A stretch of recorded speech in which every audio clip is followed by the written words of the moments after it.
Hey everybody, Bryce here from codelife.io, and today we are building with React form validation. I know, not the sexiest thing, but it should be a lot of fun, pretty interesting, and I found a couple tips and tricks along the way as I was building this short project for you guys. So let's go ahead and get into it. Before we get started, there's a couple things you need to check out. Let's go over to nodejs.org. Make sure you have Node installed. If you don't, click the button right here, the LTS button. That'll be the long-term support version. That's the one you're going to want. This one's pretty cool, but it can be breaking and have some compatibility issues, so stick with the tried and true there. Then go over to code.visualstudio.com. It's a great editor for JavaScript, but anything will work, Sublime, Atom, whatever you prefer to use. But this is the one I'm using for the tutorial, so if you want to kind of follow along.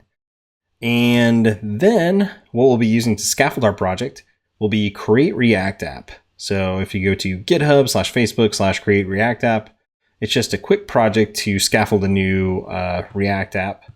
So you'll see we'll be using, I guess we'll use this npm command here. They had a different one though. It used to be Create React App.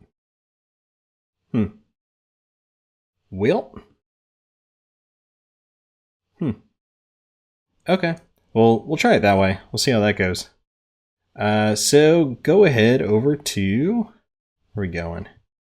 All right. So we're at our terminal here. If you don't have the terminal, you can on Mac hit the command spacebar and then type terminal. It should pop up. I'm using iTerm, which is another version of the terminal.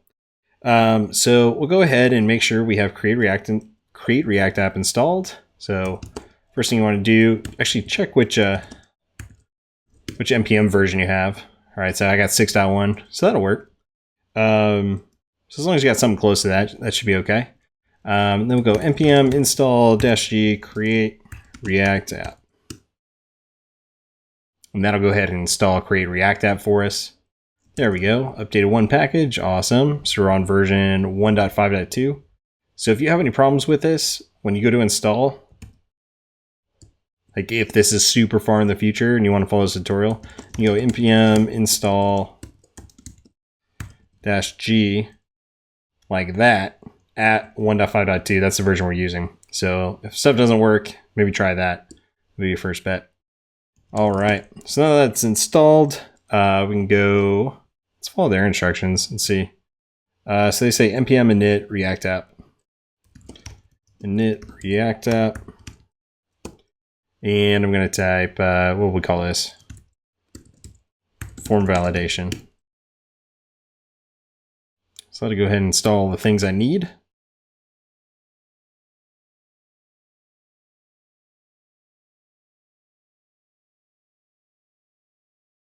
And I believe it comes with Yarn. I could be wrong on that. I always use Yarn. But if you don't use Yarn, it's pretty sweet. Yarn alternative. Look that up. So it claims to be faster than npm. Oh, that's not what I want. Yarn, here it is. Yarnpackage.com. So you can install Yarn. It's just npm install -g yarn. But it's supposed to be pretty fast. So typically you'll see me do yarn add or whatever, yarn start, same as npm start. Perfect. So we got our project here. Now it just says cd into our form. And now I can type code dot, and then I'll launch Visual Studio Code. But worst case scenario, you just go file, open it up.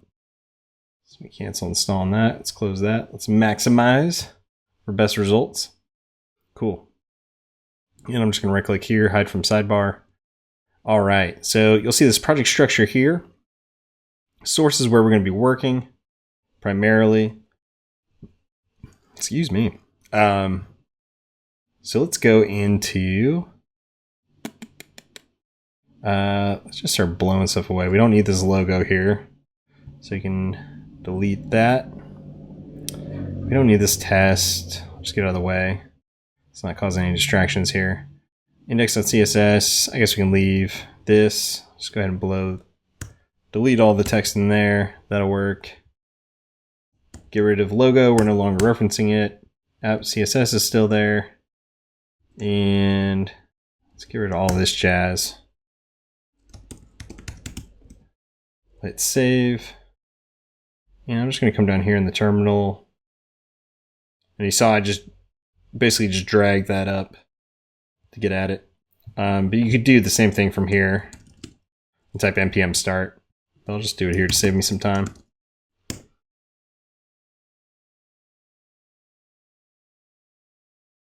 All right. So it's opening up right now. Drag that over.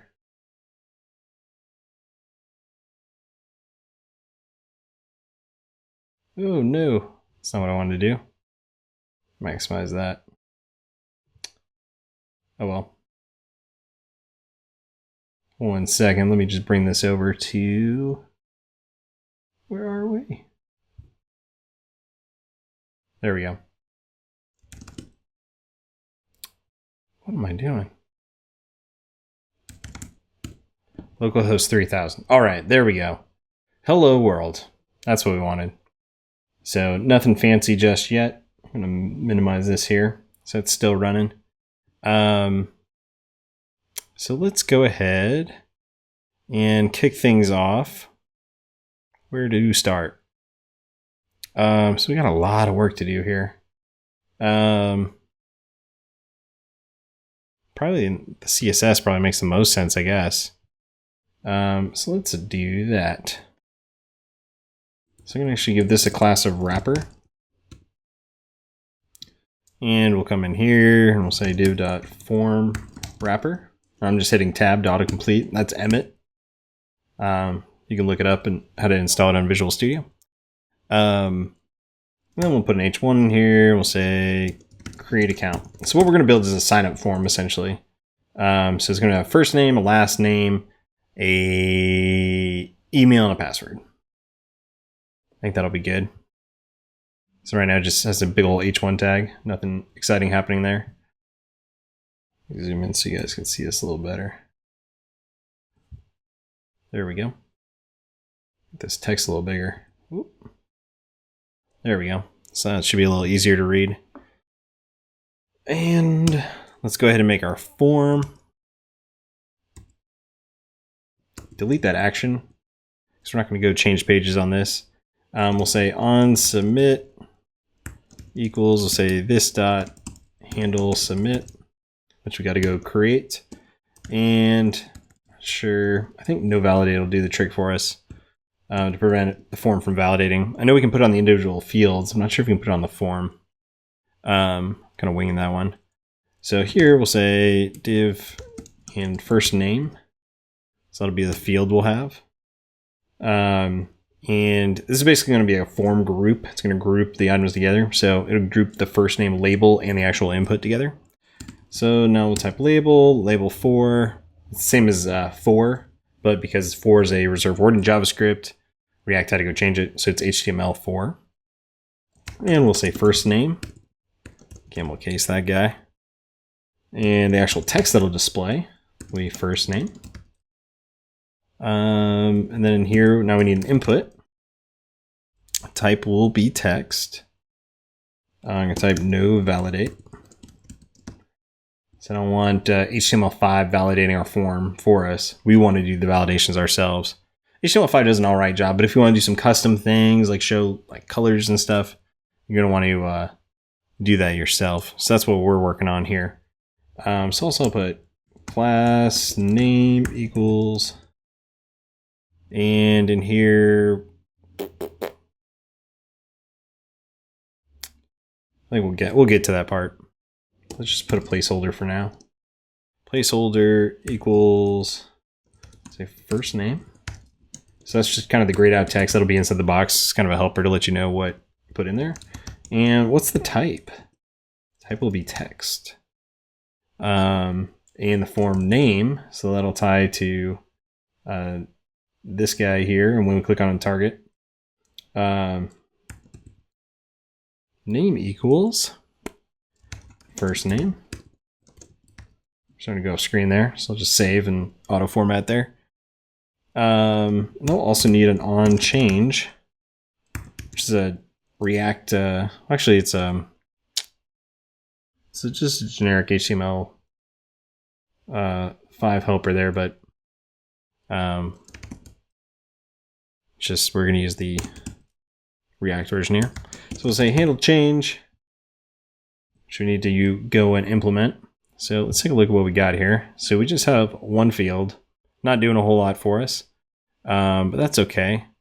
Let's go. Before we get too far, probably want to implement some of the other logic. Let's keep going. We'll come back to this stuff here.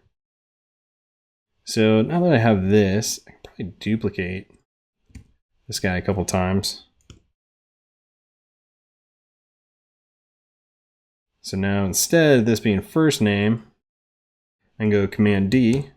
It's probably Control D if you're on Windows. And here I can just say last name. Change just to last. There we go. I'm going to do a similar thing here.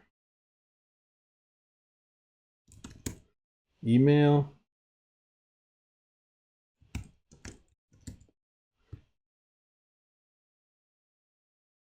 Same here. Oops, one too many. Try that again. You gotta be careful. Click. And we'll say last name. Nope, not last name. Getting off here. Password. You guys are snoozing. And man, password. All right. Boom. So super ugly, but hey, it's a start. So what we can do, I'm going to go ahead for the time being, and I'm just going to copy and paste in a bunch of HTML I created here. And grab it 1 second.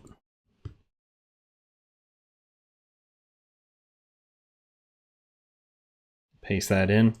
So I'm not going to walk through this really. All the colors I got from a really cool website. Paste that in here. Called coolers.co.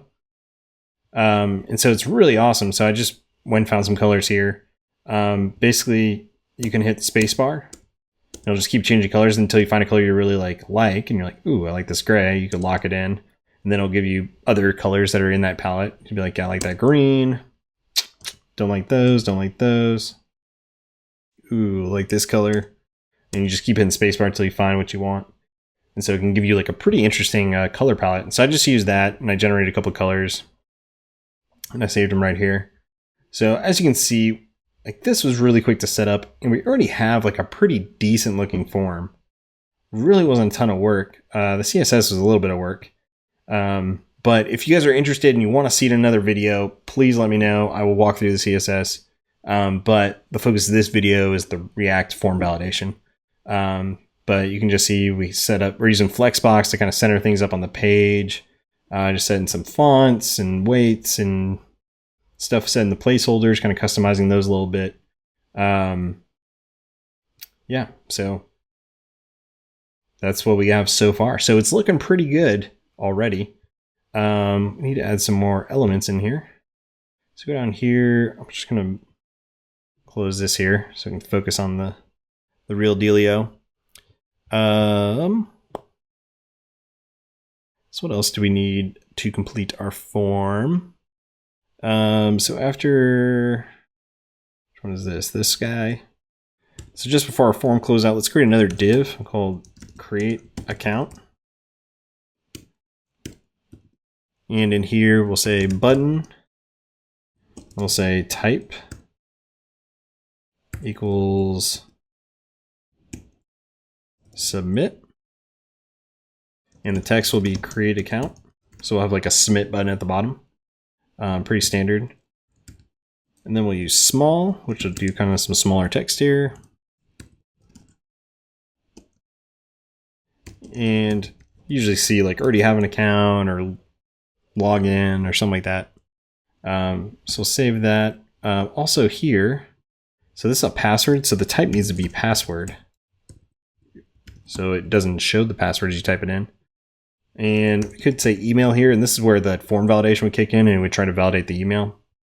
Cool. So really simple form. You hover over and it changes. It's kind of distracting, but that'll do the trick for now. I wonder if I'm missing anything else there. I don't think so. I think that's it. I think that's our form. So that's looking pretty good, but you can tell if I type my name in,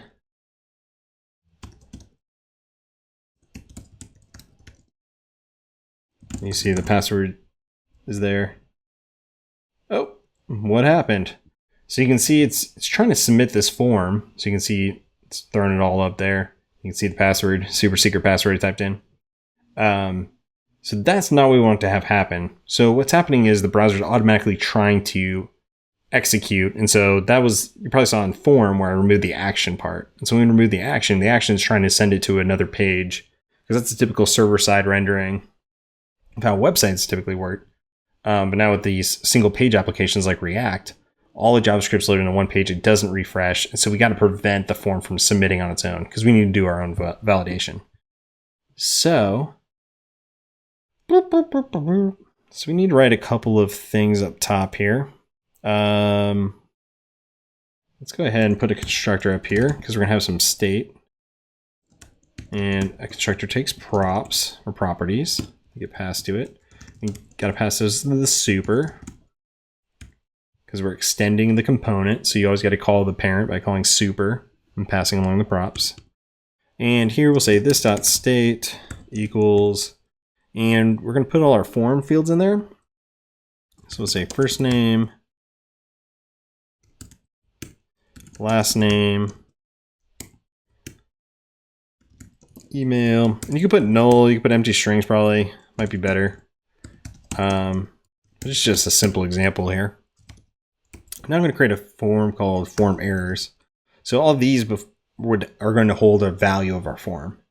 But form errors down here is going to hold the strings and basically the errors that pop up as we're validating our form. So we'll say first name. We're going to keep it simple, which is a single string. You could do arrays of strings. Email, and we'll do, and we'll do password. Cool. Then we need a couple of fields. So like I said, these will all be the error strings that pop up. So to say like length must be 3 characters or something like that. We can display that on the form, which should be really nice. We also need a handle submit function. And nope, we're outside the constructor. Okay. So typically you'll see people come in here and do something like this, and they'll say this dot handle submit equals this dot handle submit dot bind this. That way you can put it into the context and it knows what context this has. But since we're not using a regular old function, we're using some ES6 magic, we don't need to do that. And we can just say, not props, say E, because we're going to get an event that gets past this. So anytime you click stuff like submit button, a button, you get this an event that propagates, and the event has a bunch of information on it, the target element that was clicked. You can dig down and get the value out of it, out of the form, all kinds of good stuff. So one thing we want to do is basically in JavaScript, the events bubble up. And so that's what happened on the submit form. We didn't catch it, and so it just kept bubbling up until eventually it reached the top level, and it tries to take us to another web page. So we're going to go ahead and stop that by saying event.prevent default. So that'll go ahead and stop the form from submitting on us. So we click back over here, we click, nothing happens. Even though we type a bunch of stuff in there, click, doesn't go to another page, which is pretty nice. Make sure we go back here. Click, see? So works pretty good. So that one line of code did the trick for us.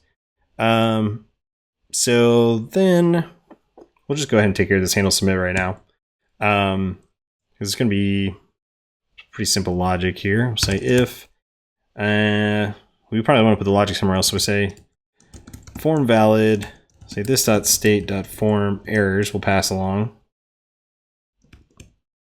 So if the form is valid, I'm just going to, for the time being, we'll console log.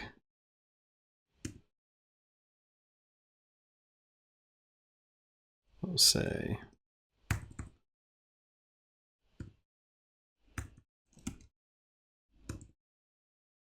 submitting,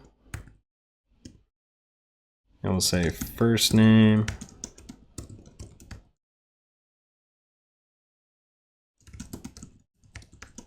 So we can see the values coming across here.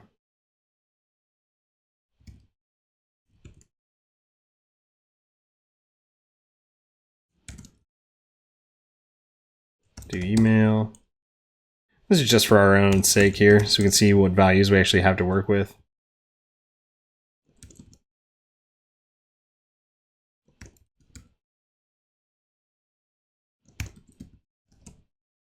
Cool. Else, let's go console.error. Say form invalid.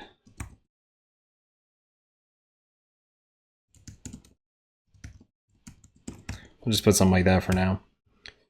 So this, like, you could trigger some pop-up or something fade in. You could do some really custom fancy CSS where like a flash banner ad pops up. You've probably seen that on websites where it says error and then it disappears. So I'll let you guys figure that part out, but at least the logic's in there. So now we need to create this function here. So for that, I'm actually going to create it outside of here. It's not really part of the class. I guess it could be. We'll just put it in here. Say form errors. And say let valid equal true. And then we're getting these form errors that are being passed along. So it's all these strings here, you can see. So what we're going to do is say object.values, because it's an object that's coming across. We'll say form errors is the object we want to basically get all the values for. And for each one of those values, we're going to say val.length is greater than 0. And this is some super sneaky shortcut syntax here.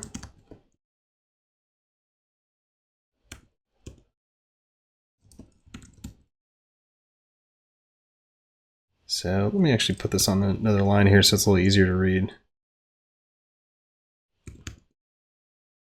There we go. So what I'm doing is basically for this object here,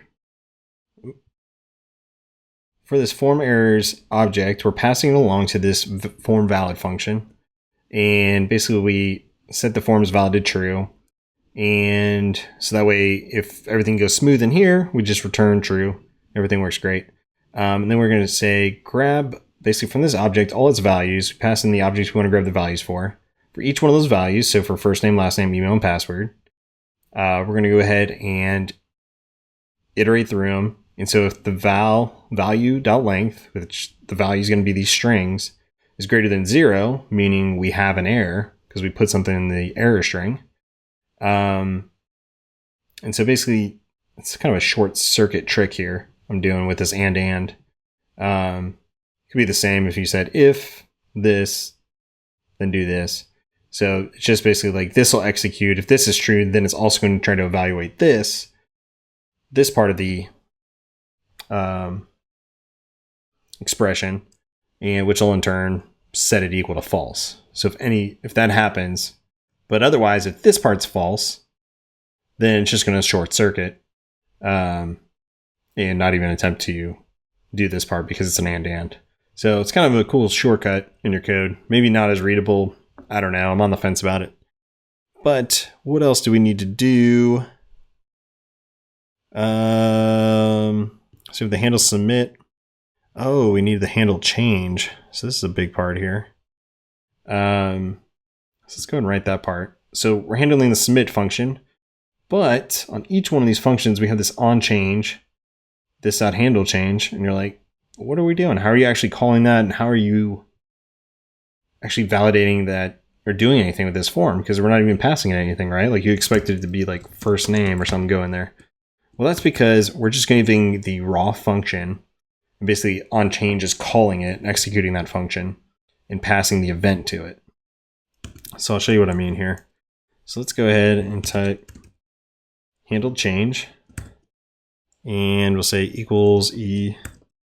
So just like before, we'll say e.prevent default. We don't want anything propagating up.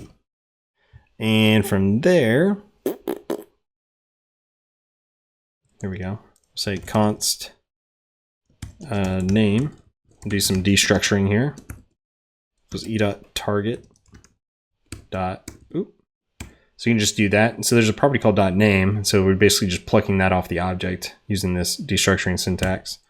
And then we'll say const value, which I can do the same thing, equals e dot. Oh, actually do this. Since they're both on there, you can destructure them both like that, since they're both on target.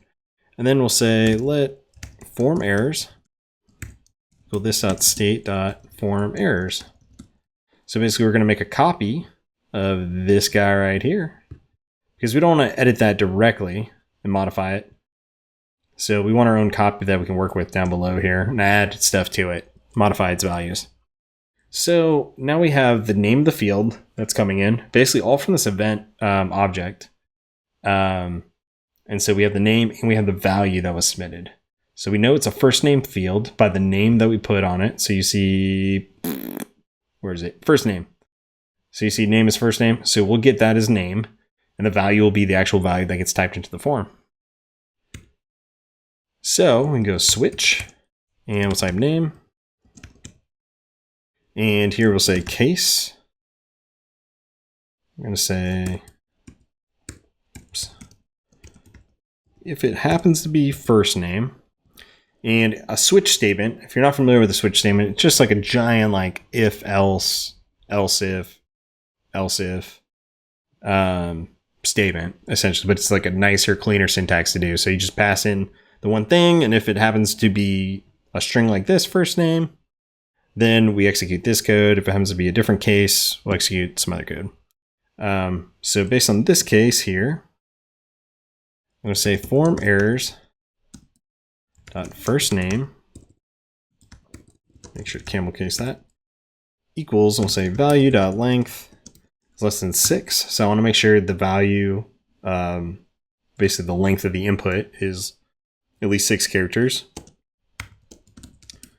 And the length is greater than 0, meaning they actually put something in. That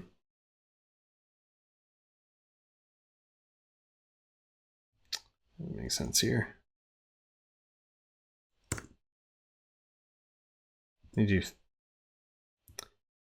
Yeah, 3 is better. First name, I was like, that's kind of long. Some people have short names. Like my name is Bryce and it's 5 letters. So that doesn't make sense. So we'll say minimum 3 characters required.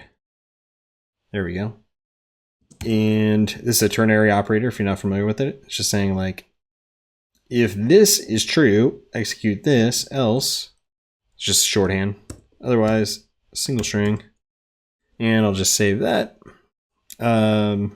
Oops. And so this part, don't forget, you need to put what's called a break there. So otherwise, the cases, you can stack them up and have multiple things happen in a row. We don't want to do that. So say case last name. Should be a pretty similar case here. So can I copy this? Yeah, let me do that. Sounds good. There we go. And then we also need a default where we just break. So that if something doesn't match for whatever reason, it'll fall through to there.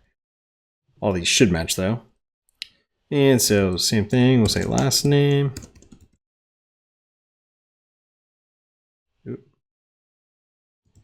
email, password. So that looks good to me. Last name needs to be 3 characters. Some people probably have 2 character names, but this is just for demonstration purposes. You can figure out how you want to do it. So let's see. I think this will work. Password. Let's make password 6 characters. Minimum 6 characters. Okay. That's looking good. Email though. Email, we want to just make sure it's a valid email address. So what we actually want to do for that guy is we probably need a regular expression here. So let me go grab this right quick. So we'll say const email regex equals regular expression, and then we can paste a regular expression in. Now, this regular expression is probably going to blow your mind. Don't worry. Just some I copied, pasted off the internet. You could go figure out your own, but there's some really good ones out there. It looks crazy. Like, it's insane. Like, if you were trying to write this yourself, it probably wouldn't be too bad. It's hard to read, but not as bad to write. So you can see it could be any characters, you know, A through Z, capital letters, all the numbers, basically anything. It could be a lot of things. All these symbols, like, it gets really crazy, but we're not too worried about that. I just copied it off the internet. You can go Google regex expressions. We can find it in my code, which I put on GitHub. There should be a link in the description. So once you have that, save that. Let's go back down to, and then forget all about that. So where else? All right, email, back to email. Important stuff. So here, we're going to say email regex.test. We're going to test the value that comes in. And we're going to make sure the value is at least greater than 0. So that seems all right to me. And if it's true, though, we got to flip this logic around. So if it's true, then we want to give it a pass. Else, we want to say invalid email address. Because our regex is going to test that it has some set of characters, an @ symbol, some more characters, and then maybe like a .com or .net on the end. So that should work. So that's looking pretty good. So come over here. I don't think anything's really happening yet. Let's inspect. No duplicate props allowed. App.js. Probably have some duplicates. 90 duplicate props. What's it trying to say?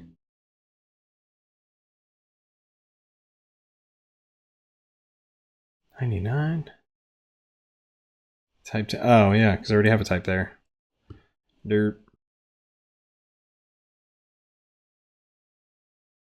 Tell you what we'll do. We'll just go like this. I guess I have that text field in there multiple times. Cool. So now we save that. Should clear that up. Save. Cool. Got rid of that error message. So let's go ahead and just make sure everything's working. Right up here, we're name and value.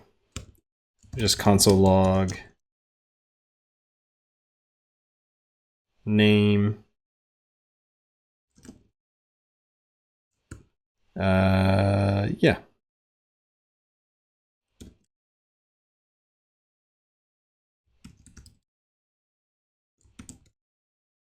Just do this real quick and dirty. So we come over here and I start typing. We see first name, the letter A came across, then AS, then ASD, then ASDF. Last name. Yep, last name. This should say email. And then password. Cool. So those are all coming across. Everything's looking good there. So we got some basic validation. We're setting on form errors. But we haven't actually updated our state yet. So we need to take care of that. So after we get done this switch statement, we can say this dot set state form errors. And so we'll update our form errors object, but we're also going to do this. And this is a cool little handy shortcut I found. Just like this. So basically we're saying like dynamically we're going to set the name property. So first name comes in, bam, first name, and then we set its value. Last name comes in. So this works for all of those cases where it comes in.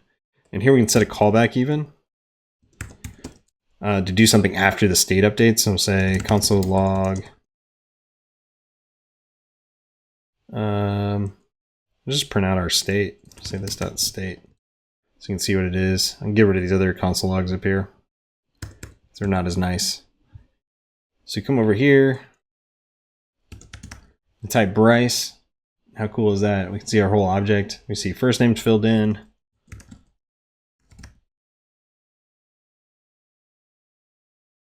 And type a super secure password.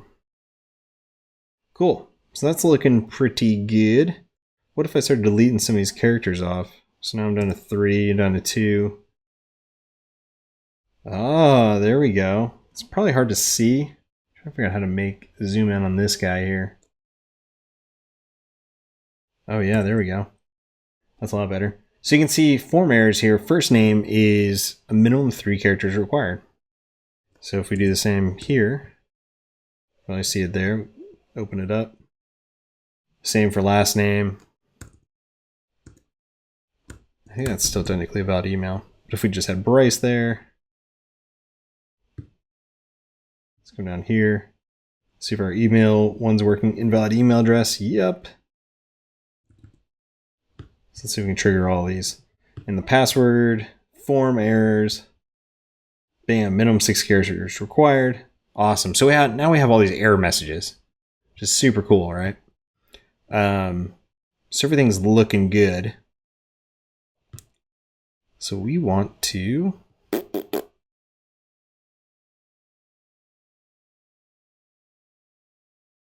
what else do we want to do here? Display some error messages, probably. Yeah, let's do that. So come down to our code. So now what we can do is just below, I think the input here will be good.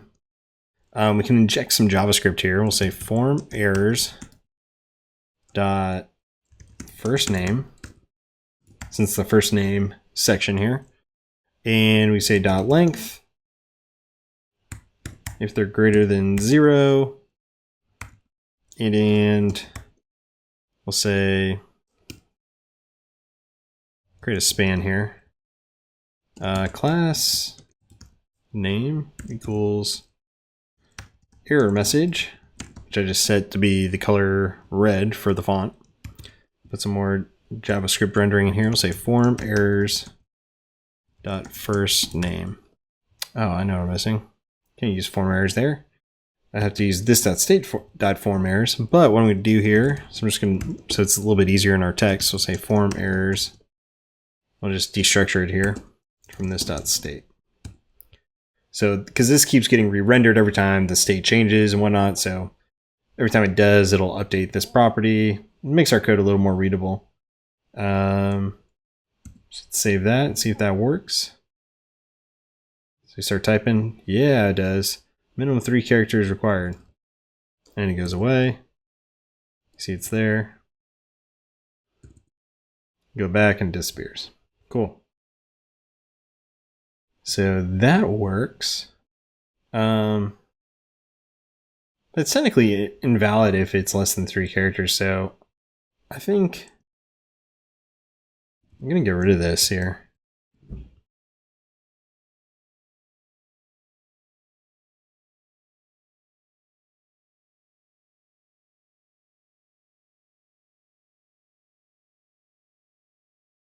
Because this means it has been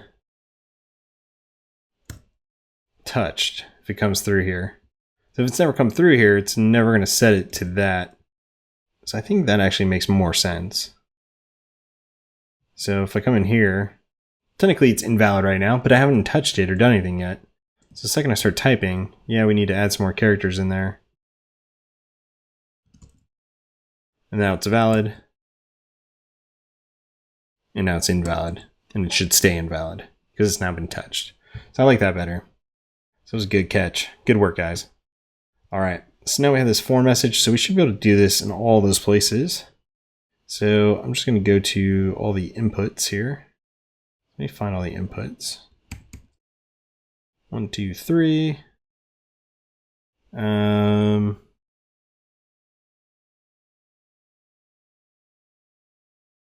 think that's it. Should be able to come down here and paste that code. Oops, that didn't paste right. Let's just do this by hand. It'll be easier.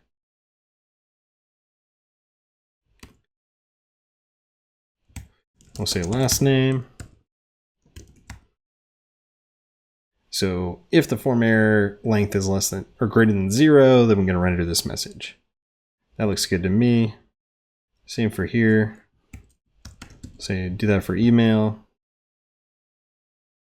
And do that for password as well. Cool. So save that. And one other thing we need to do, make this really sweet, is basically we want these boxes here to highlight red when it's invalid. You know what I mean? So let's go ahead and add some class names here. Let's basically do a similar thing. So let me go up to, where's first name? Last name, first name. Cool. So back here, we left this blank originally. So now we're going to come in, we're going to set it to some JavaScript here to tell us what the name should be, what string it should be. So we can say form errors, say first name, done this a couple times now, dot length, greater than 0. We'll say error. So we'll give a class name error, otherwise we'll give it nothing. So I should be able to just copy this, we'll go down here. Set that to last. There's probably a better way I could do this. I'm just doing this kind of real quick here. We can clean up this code. This will be email.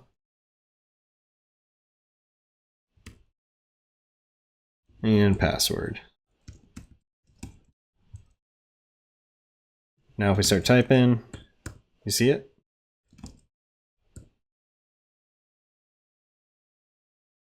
So now you can see our form has all these invalid areas. It's highlighting in red and letting us know that it's not valid. Now we need to finish it off. There we go. So that's valid, that's valid, and that's valid. Now we can click, boom, submitting. You have a valid form. Awesome. Because we went ahead and took care of that, validating our form fields. But what about in the case where they were all empty? What if I refresh this? It says submitting. That's not good, right?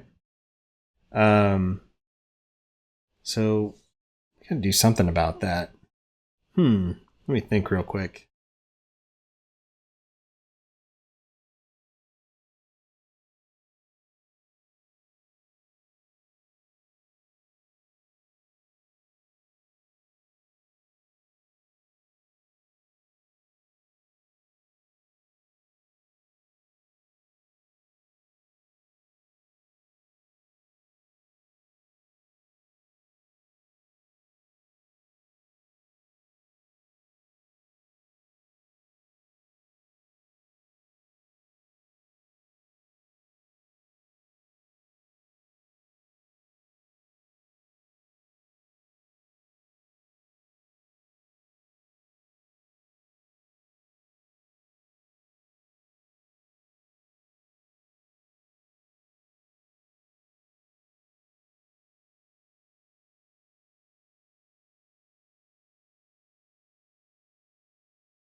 Oh boy, so it's still recording. So I thought I paused it.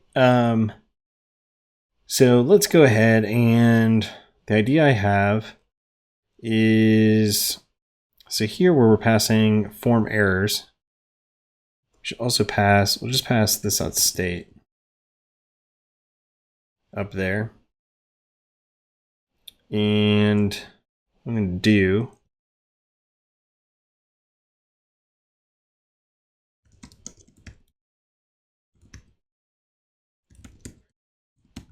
we'll pull that data out there. So now I have form errors. So for each form error, I want to make sure it's good. So I can do the same thing. I'll say object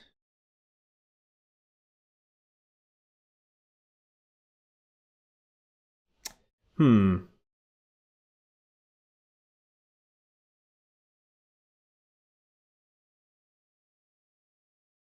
to make sure these are all valid.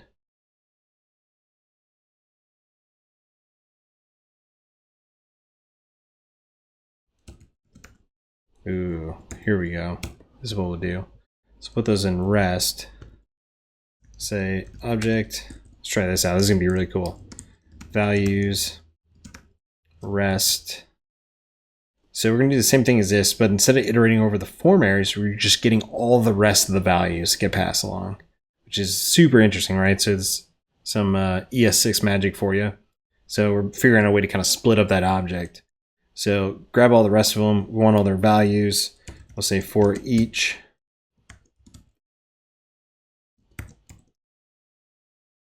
And we just want to check if the value is valid. I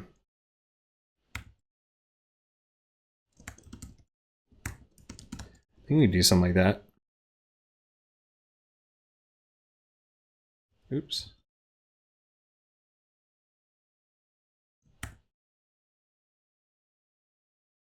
All right, let's try that out. I need to put it. And then we have this object here getting passed in. There we go, curly braces there. So we put parentheses there. Now if I come over, submitting all null values.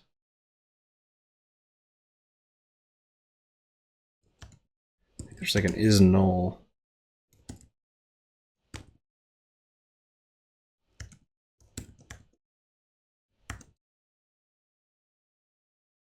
Nope.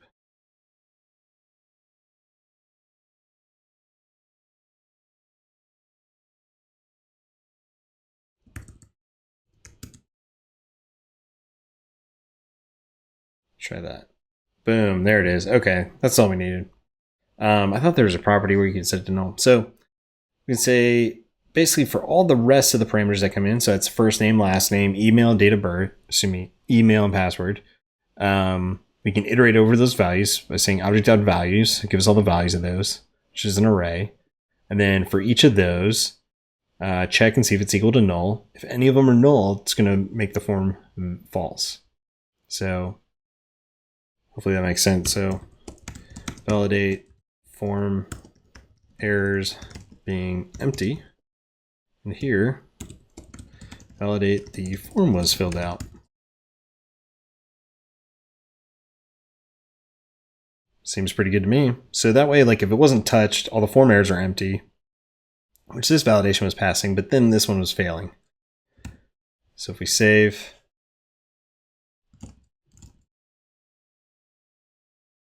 boom, form invalid. So that's where you could have something pop up, or we could add a message, a banner message here. But I'm gonna leave that up to you guys. So hopefully that's pretty clear on what we did. And again, if you have questions on the CSS and want to talk about it, leave me a message and I'll make a video on it if you want to see how I designed it. Yeah, and don't try to figure out this regex. Way too much time. Cool. Well, I hope you guys liked the video. If you have any questions, comments, please leave them below. Please like and subscribe. And share the video. It helps other people find it. Helps the rankings get higher on YouTube. Helps it get found by more people who are trying to learn the program. And really helps out the community. So appreciate you guys. Thanks for all the comments and feedback. and we'll talk to you next time. See ya.